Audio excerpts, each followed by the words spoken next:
Hello friends, good morning. Myself doctor Amit Upadhyay, team CLC Sikar. तो कल तक अपन ने उत्सर्जन तंत्र में क्या क्या पढ़ा था? हमने पढ़ना शुरू किया था कि किस तरह से यूरिन फॉर्मेशन होता है, उसके कितने स्टेप है, टोटल 3 स्टेप है। कौन कौन से? एक तो था सबसे पहला जिसका नाम हमने रखा था अल्ट्रा फिल्ट्रेशन, जिसका दूसरा नाम था ग्लोमेरुलर फिल्ट्रेशन, और दूसरा जो पार्ट था वो था रीअब्जॉर्प्शन, जिसे अपन कह रहे थे पुनरा अवशोषण। और तीसरा जो पार्ट था वो आपके था कौन सा? सीक्रेशन, यानी कि स्त्रवण। फिर मैंने आपको एक डायग्राम बना के समझाया कि अल्ट्रा फिल्ट्रेशन का मतलब क्या होता है।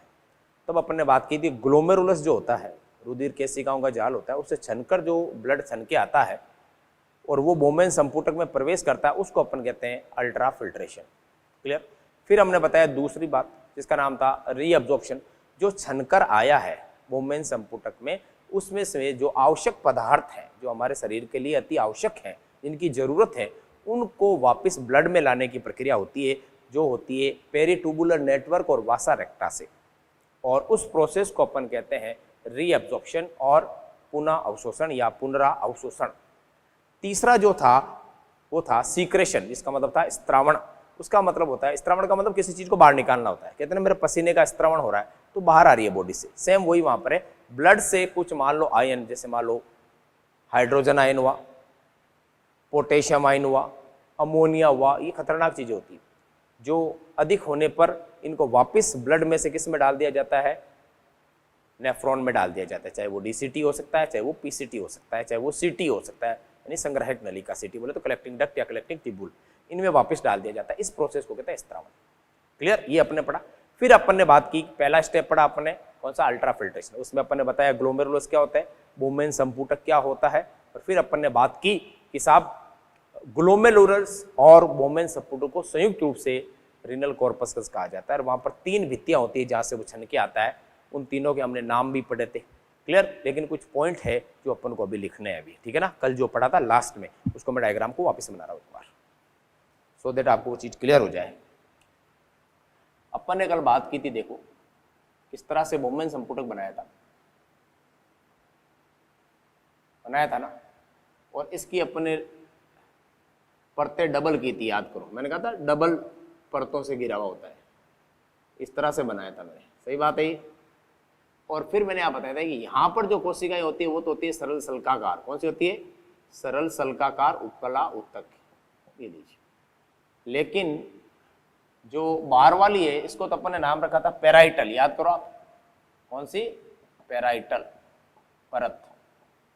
और इसका नाम अपन ने कल रखा था विसरल परत। सही बात है, पेराइटल परत। और इसलिए इसको अपन क्या कहते हैं? दोहरी परत, यानी डबल्ड।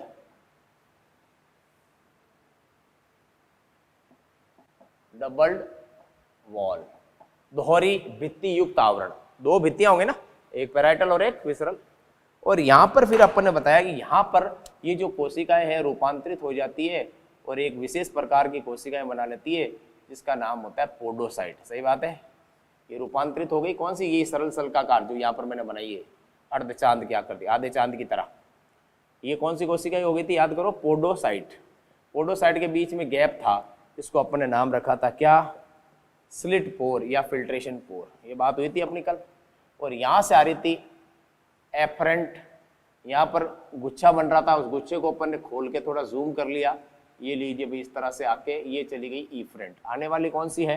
एफरेंट ए, जाने वाली ई ए। करेक्ट? ये अपनी बात हुई थी। और यहाँ पर अपन ने कहा था कि रुधिर केशिकाओं का जाल होता है जिसको अपन क्या कहते हैं? ग्लोमेरुलस। क्या कहते हैं? ग्लोमेरुलस। इसकी जो आंतरिक सतह है वहां पर होता है सरल सल्काकार उपकला उत्तक, और यहाँ से छनकर जो द्रव आता है उसे अपन कहते हैं फिल्टरेट। ये बात हुई थी। इसको मैंने जूम किया था, फिर मैंने 3 परतें बनाई थी, याद करते हुए। सबसे पहले ये बनाया मैंने, ये देखिए। सबसे पहले क्या बनाई मैंने? ग्लोमेरुलस वाली जो केशिका है उसको बनाया मैंने। और उसके अंदर भी अपन ने टिश्यू बनाया था, कौन सा? याद करो, सरल सल्काकार उपकला उत्तक, जिसको अपन कहते हैं एंडोथीलियम। ब्लड वेसल्स की आंतरिक सतह क्या कहलाती है? एंडोथीलियम। ये अपन ने सर्कुलेटरी में पढ़ा है। तो ये आ गई आपके क्या? ग्लोमेरुलस की एंडोथीलियम। क्या आ गई? ग्लोमेरुलस की एंडोथीलियम। करेक्ट, एक परत तो ये हो गई। फिर दूसरी अपन ने बनाई थी, यहां पर देखो ये दिख रही है ना परत, ये भी तो आएगी बीच में, ये वाली जो विसरल परत है, पेराइटल जिसका नाम रखा आपने, ये जो है ये मैंने ऐसे बना दिया, ये दूसरी परत, इसका नाम आपने रख दिया बेसमेंट मेम्ब्रेन। सही बात है, कल लिखा है अपने सब, आज वापस रिवाइज करा रहा हूं। और इसके अंदर पाए जाते हैं कुछ विशेष प्रकार के नेगेटिव चार्ज यानी ऋण आवेशित कण। इन कण का नाम रखा था आपने प्रोटियोग्लाइकेन। क्या रखा था? प्रोटियोग्लाइकेन्स। सही बात है, ये ऋणावेशित है और इसी वजह से प्रोटीन फिल्टर होकर नहीं आता है। फिर अपन ने ये भी कहा था कि जो सल्काकार कोशिका है यहाँ पर गैप होता है थोड़ा थोड़ा, तो यहाँ पे ब्लड है, ये ब्लड चल रहा है यहाँ पर, वो फिल्टर होकर नीचे आएगा तो कहीं ना कहीं जगह में से आएगा ना। यहाँ पर जो जगह होती है, इस जगह को जहाँ से फिल्टर होकर आती है, इसको अपन कहते हैं फेनेस्ट्रा। क्या कहते हैं? फेनेस्ट्रा।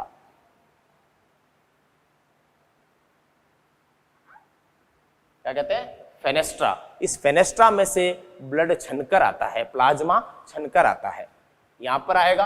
और जैसे ही यहाँ पर आपको पता है ये नेगेटिव है, इस वजह से प्रोटीन का कभी छनन नहीं होता है। ध्यान रखना, प्रोटीन कभी छनकर नहीं आता है साहब। चलिए, क्योंकि ये नेगेटिव है और प्रोटीन भी नेगेटिव है, तो दोनों के बीच में प्रतिकर्षण हो जाएगा। क्लियर? फिर आती है तीसरी परत। तो एक परत तो ये हो गई, दूसरी परत ये हो गई, तीसरी परत ये रही। याद लो, ये तीसरी परत बना दी मैंने, जिसमें कौन कौन सी कोशिकाएं हैं देख लो आप, पोडोसाइट है। ये आ गई तीसरी परत, ये एक परत, बेसमेंट वाली दो, ये तीसरी। इसका नाम क्या हो जाएगा? ये बोमेन संपुटक, ये कौन सी? विसरल परत। कौन सी? Visceral layer. Visceral layer, layer यानी परत ऑफ किसकी भाई? बोमेन संपुटक। ये तो आगे लिख दो, ऑफ बोमेन कैप्सूल यानी संपुटक। इसके ये आगे कौन सी कोशिकाएं बताया था मैंने अभी आपको? पोडोसाइट। और ये बीच में जगह को क्या कहते हैं अपन? स्लिट पोर या फिल्ट्रेशन पोर। ये बात हो चुकी है। अब फिल्टर होकर जो पदार्थ आएगा इधर से होता है, इधर आ जाएगा, आ गया इधर, इन बीच में से, इन जगह में से, ये किस में आ जाएगा? बोमेन संपुटक के अंदर आ गया साहब। बोमेन संपुटक की तो है ही, छनकर अंदर आ गया। अब आगे चला जाएगा किसमें? PCT, PCT, DCT, Henle loop में चला जाएगा। ये है फिल्ट्रेशन। अब इसमें काम की बातें क्या है वो लिखो आप। ये तो मैंने आपको कल समझा दिया था भाई सारा, है ना, इसलिए इसको बार बार लिखने की जरूरत नहीं है, वो भी मैंने कल समझा दिया था। अब काम की बातें मैं आपको लिखाता हूं, कल अपन ने लिखी नहीं थी। ये समझना जरूरी था, क्योंकि ये समझ में नहीं आएगा तो फिर आगे की प्रक्रिया अपन कैसे समझेंगे? हमें यही नहीं पता फिल्टर होकर आया कैसे। अभी इसके दाब है, 3 दाब होते हैं यहाँ पर, उन दाब की बात करेंगे अपन। तो फिल्टर हो रहा है तो प्रेशर लग रहा है ना, कितने प्रेशर लग रहे हैं टोटल?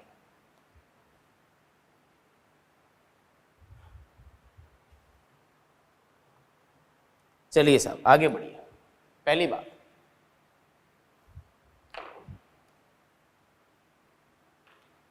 पहला पॉइंट लिखिए,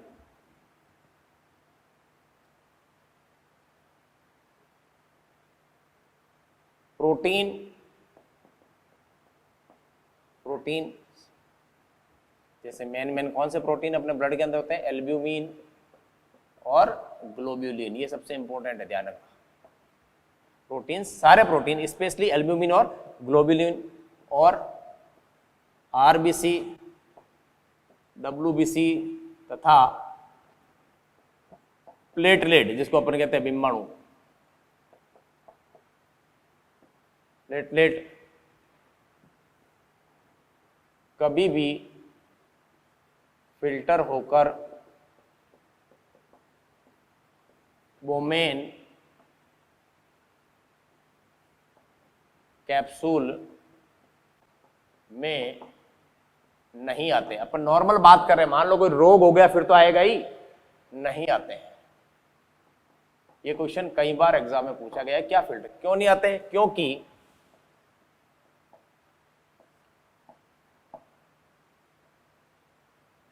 क्योंकि प्रोटियोग्लाइकेन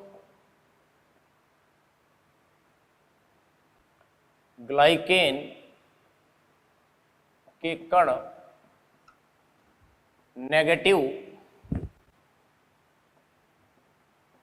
नेगेटिवली चार्ज्ड होते हैं,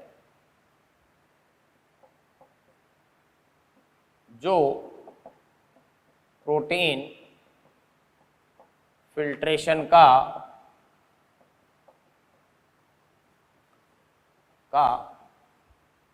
प्रतिकर्षण करते हैं।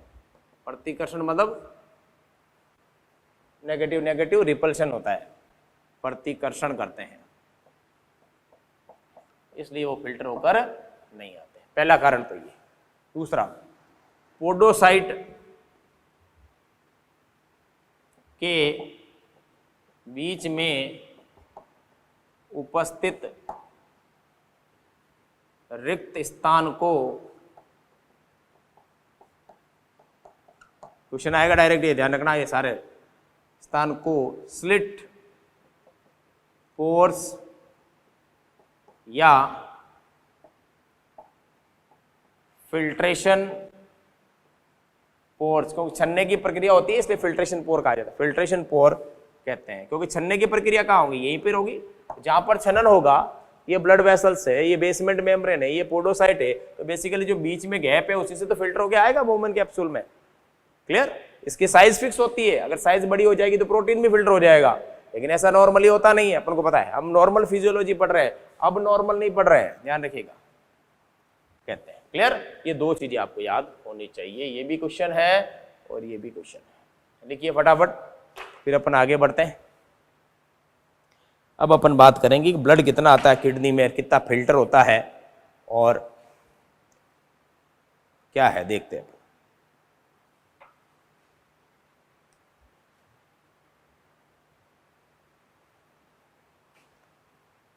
लिखिए साहब, लिखिए।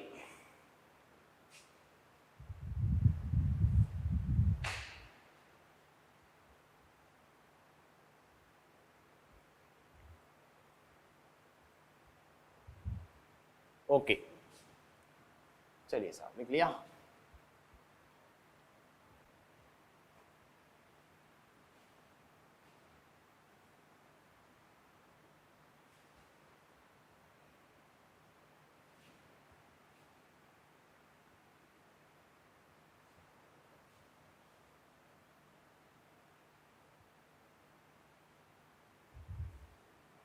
तो प्रोटीन कभी फिल्टर होकर नहीं आता है, ये आपको पता होना चाहिए।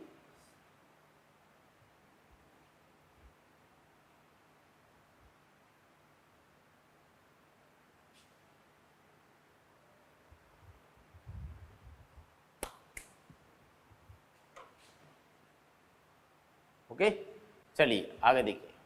अब लिखिए कुछ काम की बातें जो इंपॉर्टेंट है। दोनों, यानी दोनों मतलब राइट एंड लेफ्ट, दोनों किडनीज के द्वारा 1100 से 1200 ml ब्लड प्रति मिनट, 1100 से 1200 ml ब्लड प्रति मिनट फिल्टर यानी छाना जाता है, फिल्टर किया जाता है। ये तो वर्ड आपको याद रहती है, फिल्टर करना, छानना, किया जाता है। जो हार्ट में अपन ने पढ़ा था, याद करो, कार्डियक आउटपुट याद है, stroke volume into heart rate. Cardiac output is equal two stroke volume into heart rate, formula था, मैं आपको बताया था। कार्डियक आउटपुट का 1/5वां भाग होता है। कार्डिक आउटपुट कितना है बताना एक बार। कार्डिक आउटपुट होता है लगभग 5 लीटर। क्लियर? और किडनी में कितना फिल्टर हो रहा है? किडनी में फिल्टर कितना हो रहा है? किडनीज में फिल्टर कितना हो रहा है? किडनीज में कितना फिल्टर हो रहा है भाई? वो हो रहा है 1100 से 1200 ml। क्लियर? ये भी पर मिनट था और ये भी ml पर मिनट है। तो अब मुझे ये बताओ, इसको भी अगर ml में लिखूं तो 5000 ml हो जाएगा। तो ये कितना है? लगभग कितना है? लगभग कितना है ये? 1/5वां भाग नहीं है क्या? 12 पाउंड की 60 हो गया ना यार, लगभग 1/5वां भाग है ये। क्लियर? नेक्स्ट अगला लिखिए। दोनों किडनीज के द्वारा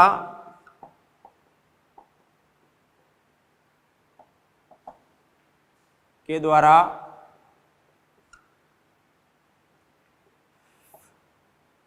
ये ब्लड है, ध्यान रखना ये कितना है, ये ब्लड है, जैसे ब्लड फिल्टर होता है में, कौन फिल्टर होता है, ब्लड। ब्लड देखो, ब्लड लिखा है मैंने, प्लाज्मा नहीं लिखा है। प्लाज्मा तो 55% होता है, 45% सेल होती है, सेल फिल्टर होकर नहीं आएगी, ध्यान रखना। दोनों किडनी के द्वारा फिल्टर होकर आने वाले प्लाज्मा की मात्रा, हाँ प्लाज्मा की मात्रा या ब्लड, आजकल क्या क्या बुक में डायरेक्ट लिख दिया जाता है ब्लड, लेकिन हमें पता होता है प्लाज्मा फिल्टर होता है। आरबीसी, डब्ल्यूबीसी, प्लेटलेट और प्रोटीन कभी फिल्टर नहीं होता है। मान लो मैं आपको कहता हूं 10 लीटर ब्लड है, तो 10 लीटर में आपको पता ही है प्लाज्मा कितना है, 55%, 45% क्या है, आरबीसी। ये फिल्टर थोड़ी होगा, हम तो केवल इस 55 की बात कर रहे हैं, ठीक है ना, ये फिल्टर होगा। दोनों किडनी के द्वारा फिल्टर होकर आने वाले प्लाज्मा की मात्रा जीएफआर, बोले तो glomerular filtration rate, glomerular filtration rate कहलाती है। और इसकी मात्रा नॉर्मल कितनी होती है, जीएफआर की नॉर्मल मात्रा कितनी होती है, 125 ml पर मिनट, यानी 125 ml पर मिनट फिल्टर हो जाता है। हम बात कर रहे हैं तब जब उस बंदे का ब्लड प्रेशर नॉर्मल की रेंज में हो। तो जीएफआर नॉर्मल कितना, 125 ml पर मिनट। इतना फिल्टर होकर किसमें आता है, वुमेन संपुटक में आता है। देखिए इस प्रकार से प्रतिदिन दोनों किडनी से लगभग 180 लीटर प्लाज्मा फिल्टर होता है। कितना होता है, 180 लीटर प्लाज्मा फिल्टर होता है पर डे। अब ये पूरा का पूरा क्या यूरिन में जाता है, नहीं, देखो क्या होता है, अब रीअब्जॉर्प्शन आ रहा है। इनमें से 99% वापस रीअब्जॉर्ब, यानी पुनरावृत्ति, वापस ब्लड में आ जाता है ये। तभी तो दूसरा प्रोसेस क्या होता है, रीअब्जॉर्प्शन। रीअब्जॉर्ब यानी कि पुनराअवशोषित होकर, रीअब्जॉर्ब होकर ब्लड में आ जाता है। क्लियर। अगली बात, अगर 99% 180 लीटर का मैं निकालूं,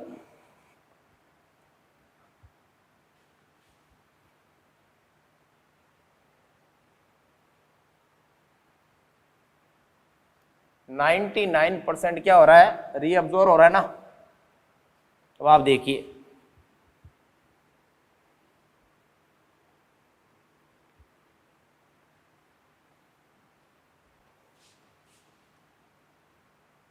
यूरिन के रूप में केवल 1%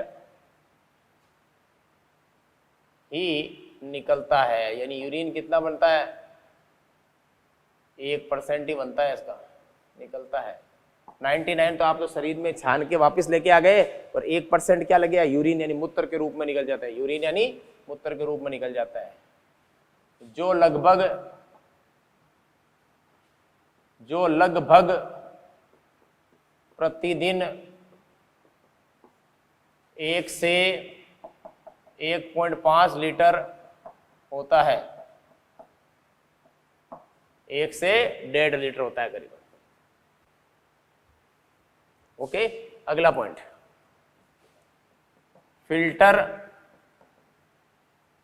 फिल्ट्रेशन, पूरा लिखो, छन्ना, फिल्ट्रेशन यानी कि छनन हेतु मुख्य रूप से 3 दाब यानी 3 प्रेशर होते हैं जो छन्ने की क्रिया को संपन्न करते हैं। 3 दाब, 3 प्रेशर, 3 दाब कार्य करते हैं, काम करते हैं। कौन कौन से इन दाब की बात अपन आगे करेंगे, ये पहले आप लिखिए फटाफट। तो देखिए आप कितना सारा रीअब्जॉर्ब हो गया है, 99%। यूरिन की फॉर्म में तो केवल 180 लीटर में से केवल कितना आया है, 168.5। तो वापस 78.5 तो क्या हो गया, रीअब्जॉर्ब ही हो गया। 178.5 यूरिन में कितना निकला, 1 से 1.5 लीटर। यानी एक स्वस्थ व्यक्ति 24 घंटे में नॉर्मली कितना यूरिन त्याग सकता है, कितना मूत्र को निष्कासित कर सकता है, 1 से 1.5 लीटर। लेकिन फिल्टर किडनी ने कितना किया, 180, 99 वापस आ गया, 178.5 लीटर वापस बॉडी में आ गया। लिखिए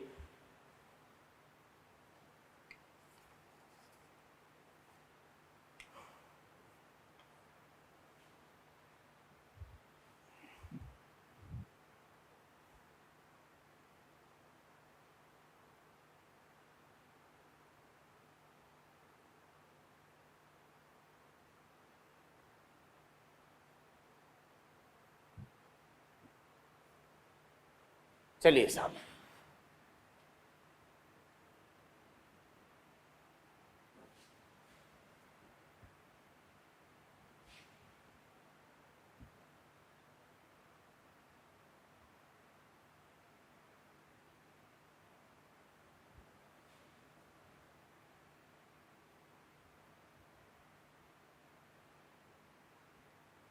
बुक आपको एनसीईआरटी ही पढ़नी है, सब कुछ एनसीईआरटी बेस आता है एग्जाम में, बताइए आप।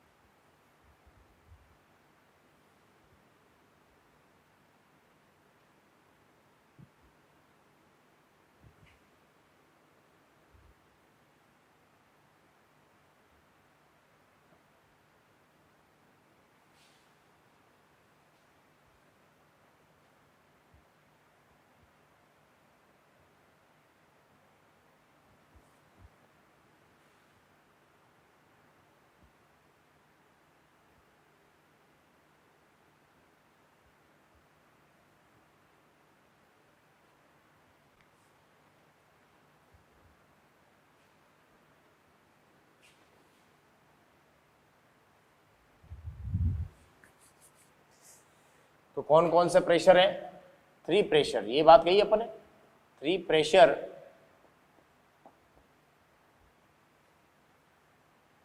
तो किसके लिए, फिल्ट्रेशन के लिए ये जिम्मेदार है। कौन कौन से 3 प्रेशर है वो देखो। पहला डायग्राम बनाते हैं, ये बोमेन संपुटक, ये इधर से पीसीटी फिर सीटी आगे शुरू हो जाएगी, इससे जरूरत नहीं है, मेन यही छन्ने की प्रक्रिया होती है। ये ब्लड आएगा, इससे इधर से जाएगा, ये एफ्रेंड से आएगा और ईफ्रेंड से जाएगा, बिल्कुल सही बात है। इसका डायमीटर आपको पता ही है, इसका व्यास क्या होता है, ज़्यादा होता है व्यास, तो ब्लड ज़्यादा आएगा, सही बात है। ये है ईफ्रेंट आर्टीरियोल, इसका व्यास क्या होता है, व्यास इसका कम होता है, तो ब्लड कम जाएगा, आगे आएगा ज़्यादा जाएगा कम। तो यहाँ पर एक प्रेशर डेवलप नहीं होगा क्या इस जगह, जो छन्ने के लिए जिम्मेदार करेगा, यहाँ पर प्रेशर डेवलप होगा, ये होगा प्रेशर नंबर फर्स्ट।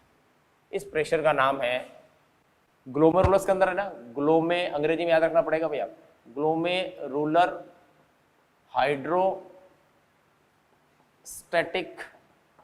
प्रेशर। क्या नाम है, ग्लोमेरुलस के अंदर जो ब्लड आ रहा है उसके अंदर वाटर भी होता है, उसकी वजह से जो प्रेशर बनता है, उस पानी की वजह से जो प्रेशर बनता है, उस लिक्विड की वजह से जो प्रेशर बनता है, उस प्लाज्मा की वजह से जो प्रेशर बनता है, जो छनन के लिए जिम्मेदार है, उसको अपन कहते हैं ग्लोमेरुलर हाइड्रोस्टैटिक प्रेशर। इसको शॉर्ट में अपन कहेंगे GHP। परिभाषा क्या लिख लेगी, ग्लोमेरुलस में उपस्थित तरल प्लाज्मा के द्वारा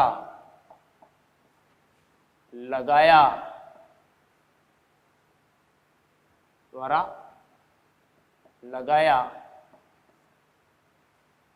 गया दाब। क्लियर, कितना होता है ये आपको होता है 55 mm Hg का दाब होता है ये हो गया कौन सा GHP, ग्लोमेरुलस के अंदर से लगा गया दाब। क्लियर। अब दूसरा यहाँ पर देखो आप, और इसके अंदर क्या होते हैं, दूसरा दाब भी यही है। यहाँ पर एक और होता है प्रोटीन की वजह से, किसकी वजह से, प्रोटीन के कारण। प्रोटीन क्या करेगा, फिल्ट्रेशन को रोकेगा या फिल्ट्रेशन को बढ़ाएगा, फिल्ट्रेशन, क्योंकि प्रोटीन फिल्टर नहीं होता है, इसलिए प्रोटीन हुआ, आरबीसी हुआ, डब्ल्यूबीसी हुआ, प्लेटलेट, ये सब फिल्टर में भाग नहीं लेते, तो ये भी छनन क्रिया का क्या करेंगे, विरोध करेंगे। इस प्रेशर को अपन क्या कहते हैं, ब्लड कोलाइडल ऑस्मोटिक प्रेशर, नाम याद रखने पड़ेंगे आपको, शॉर्ट में ब्लड कोलाइडल ऑस्मोटिक प्रेशर। क्या है ये, इसकी वैल्यू होती है 10 mmHg लगभग।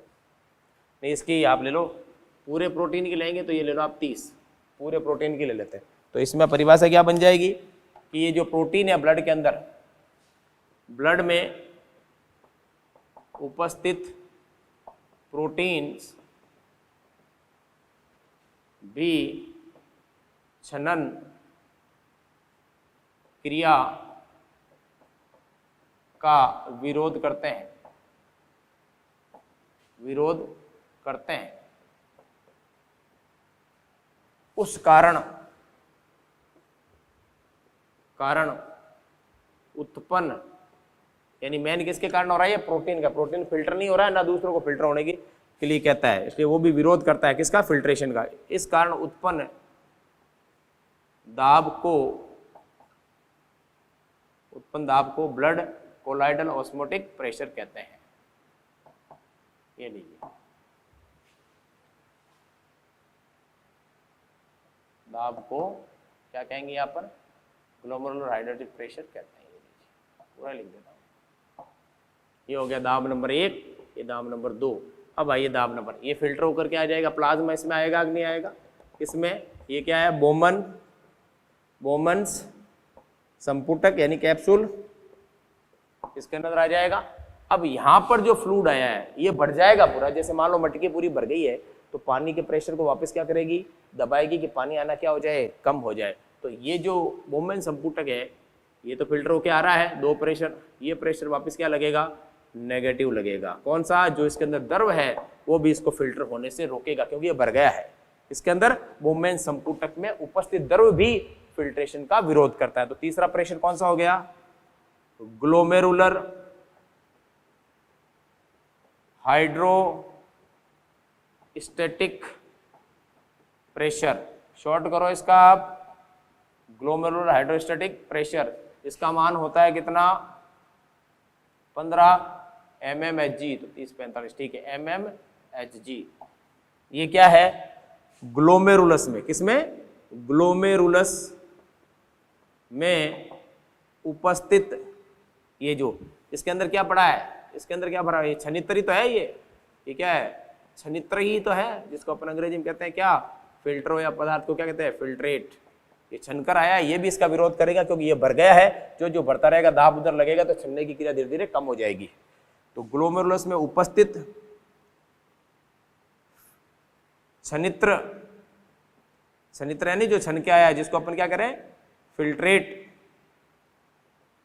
भी छनन क्रिया का, यानी कि फिल्ट्रेशन का, छनन क्रिया का विरोध करता है। यानी 2 तो विरोध कर रहे हैं, कौन सा, एक ये और एक ये, दोनों विरोध कर रहे हैं। इसे कैप्सुलर या ग्लोमेरुलर कहते हैं ना, ग्लोमेरुलर से कैसे होगा, कैप्सुलर होगा ना, ग्लोमेरुलर तो ये एक ही हो गया ना, कैप्सुलर, कैप्सूल, बोमन कैप्सूल की वजह से हो रहा ना, गलत दिखा मैंने, वापिस लिखो, कैप्सुलर होगा ना, हाइड्रोस्टैटिक तो ये हो गया कैप्सुलर, कैप्सुलर का मतलब कौन सा हो गया, बोमन कैप्सूल, ये हो जाएगा CHP। इसे कैप्सुलर हाइड्रोस्टैटिक प्रेशर कहते हैं। और इसकी वैल्यू मैंने लिखी दी आपके, 15 mmHg, इसकी 30 mmHg, इसकी 55। अब आपको पूछेगा वो चौथा कि नेट फिल्टर कितना है, 2 तो लग रहा है, एक तो फिल्टर कराने के लिए जिम्मेदार है, 2 फिल्टर को रोकने के लिए जिम्मेदार है। तो नेट प्रेशर कितना हुआ, तो अब मैं लिखता हूँ फॉर्मूला, नेट फिल्ट्रेशन प्रेशर, जिसको आप कहोगे नेट फिल्ट्रेशन प्रेशर कितना लगा, तो आप फॉर्मूला क्या लिखोगे, सबसे अधिकतम कौन सा है, ये जो फिल्टर करने वाला पहला दाब कौन सा, ग्लोमेरुलर हाइड्रोस्टैटिक प्रेशर, ये तो फिल्टर कराने के लिए जिम्मेदार है। अब नेगेटिव कौन कौन से है, दो, एक तो ब्लड कोलाइडल ऑस्मोटिक प्रेशर और एक कैप्सूल के अंदर आ गया कैप्सूलर हाइड्रोस्टैटिक प्रेशर। सही बात है। अब वैल्यू पुट कर दो आप इसकी वैल्यू कितनी है 55 mm/Hg minus blood colloidal osmotic pressure कितना है 30, कैप्सूलर हाइड्रोस्टैटिक प्रेशर कितना है 15, दोनों को ऐड कर दो कितने हो गए 45 माइनस 55 कितना आ जाएगा 10 mm/Hg। ये आपके आ गया नेट फिल्ट्रेशन प्रेशर। क्लियर, जब बंदे का ब्लड प्रेशर नॉर्मल हो इतना प्रेशर लगता है। तो आपके ये कंप्लीट हो जाता है कौन सा, पहला स्टेप जिसका नाम था अल्ट्रा फिल्ट्रेशन। तो 3 प्रकार के प्रेशर है जो इसके लिए रेस्पॉन्सिबल है, जो फिल्टर के लिए जिम्मेदार है, वो कौन कौन से हैं। एक जो ब्लड वेसल जो ग्लोमेरुलस है उसके अंदर उपस्थित ब्लड का प्लाज्मा, उसमें उपस्थित द्रव, उसमें उपस्थित सारा तरल पदार्थ जो फिल्टर के लिए प्रेशर लगाता है वो फिल्ट्रेशन प्रेशर हो गया किसका, ग्लोमेरुलस का। तो नाम क्या हो गया, तो ग्लोमेरुलर हाइड्रोस्टैटिक प्रेशर, जिसको शॉर्ट में अपन लिख दिया GHP। दूसरा है ब्लड के अंदर जो प्रोटीन होते हैं जो फिल्ट्रेशन का विरोध करते हैं, वो हो गया ब्लड कोलाइडल ऑस्मोटिक प्रेशर, उसका मान कितना लिखा 30। और तीसरा, जैसे ही ये भर जाएगा मोमेंट संपुटक भरने लगेगा, ये भी प्रेशर का लगाएगा ऊपर की ओर, तो फिल्ट्रेशन का ये भी विरोध करेगा, इसको अपन कहते हैं कैप्सूलर हाइड्रोस्टैटिक प्रेशर। इसकी वैल्यू कितनी होती है, नॉर्मल वैल्यू 15 mm/Hg। तो नेट फिल्ट्रेशन प्रेशर निकालना है कि जो दाब लग रहा है नेट कितना लग रहा है, तो अपन ने ये फॉर्मूला यहाँ पे कंस्ट्रक्ट कर दिया है, GHP minus BCOP plus CHP 55, ये 30 15 जोड़ बाकी करके निकालोगे, एंड में कितना आएगा, ये 10 mm/Hg आ जाएगा। क्लियर, ये हो गया आपके पहला प्रोसेस यूरिन का कौन सा, अल्ट्रा फिल्ट्रेशन। देखिए इसे फिर अपन दूसरा प्रोसेस लिखते हैं जिसका नाम है रीअब्जॉर्प्शन।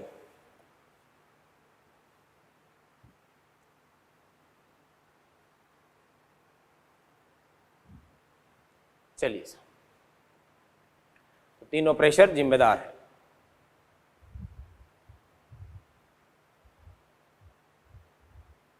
चलिए,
चलिए अब अपन बात करते हैं दूसरे स्टेप की, यूरिन फॉर्मेशन का, जिसका नाम है रीअब्जॉर्प्शन। रीअब्जॉर्प्शन की परिभाषा क्या होगी, पहले ये लिखिए,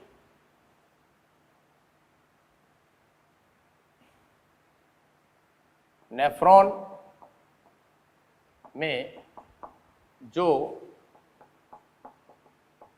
फिल्ट्रेट आता है, फिल्ट्रेट छनकर आता है, उसमें से आवश्यक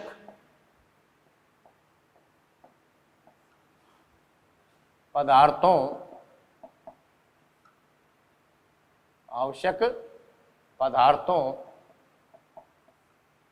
को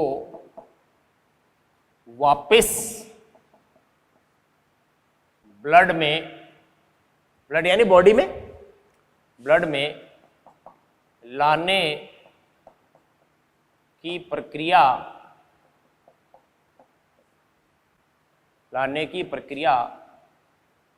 पुनरा अवशोषण या पुण्य अवशोषण या इंग्लिश में कहते हैं रीएब्जॉर्प्शन, शॉर्ट में कहते हैं। ये जो छन के आया है ये कहां कहां संपन्न होती है रीएब्जॉर्प्शन की प्रक्रिया? यह है रीएब्जॉर्प्शन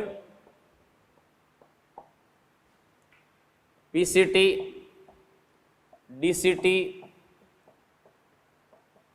हेनले लूप तथा ये तो सब, ये चार पार्ट तो किसके हो गए? अपने नेफ्रॉन के, तथा सीटी या सीडी एक ही बात है में होती है, सब जगह होती है कुल मिला के, केवल बोमेन कैप्सूल को छोड़कर। क्लियर? रीअब्जॉर्प्शन मुख्यतया किसमें होता है? परी, याद कीजिए पीसीटी और डीसीटी के चारों ओर क्या था? परिकेशिकीय जाल, कल पढ़ाया था। परिकेशिकीय जाल, जिसको अपन ने अंग्रेजी में लिखा था पेरी ट्यूबुलर नेटवर्क, जो पीसीटी और डीसीटी के चारों ओर होता है। किसके? पीसीटी एंड डीसीटी के चारों ओर। मुख्य रूप से सीटी के चारों ओर भी होता है, लेकिन मुख्य रूप से पीसीटी और डीसीटी के चारों ओर होता है। तथा वासा रेक्टा, जो किसके चारों ओर होता है? हेलने के लूप के चारों ओर। वासा रेक्टा के द्वारा होता है। वासा रेक्टा किसके चारों ओर? हेनले लूप के चारों ओर होता है।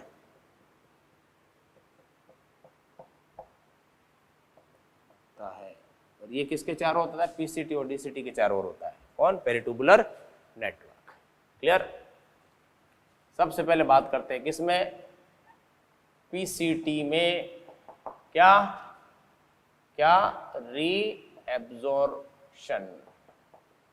ये प्रक्रिया अपन पढ़ेंगे कल कि किन किन पदार्थों का पीसीटी के अंदर रीएब्जॉर्प्शन होता है। ओके गाइस, तो आज अपन ने पढ़ा फिल्ट्रेशन मेम्ब्रेन, जिसमें तीनों परतें पढ़ी। फिर अपन ने किस तरह से फिल्ट्रेशन होता है, उसके लिए कौन कौन से प्रेशर जिम्मेदार होते हैं, नेट फिल्ट्रेशन प्रेशर कैसे प्राप्त करेंगे, उनके बारे में अपन ने डिस्कशन किया। फिर अपन ने कहा कि रीअब्जॉर्प्शन जो होता है वो किस तरह से होता है, वो अपन बात कल करेंगे। लेकिन कुछ पॉइंट मैंने लिखे हैं कि ये पुनरावशोषण, ये पीसीटी, डीसीटी, हेनले लूप, वासा रेक्टा आदि में होती है मुख्य रूप से ये प्रक्रिया। ओके गाइस, कल मिलते हैं वापस। Thank you, take care of yourself.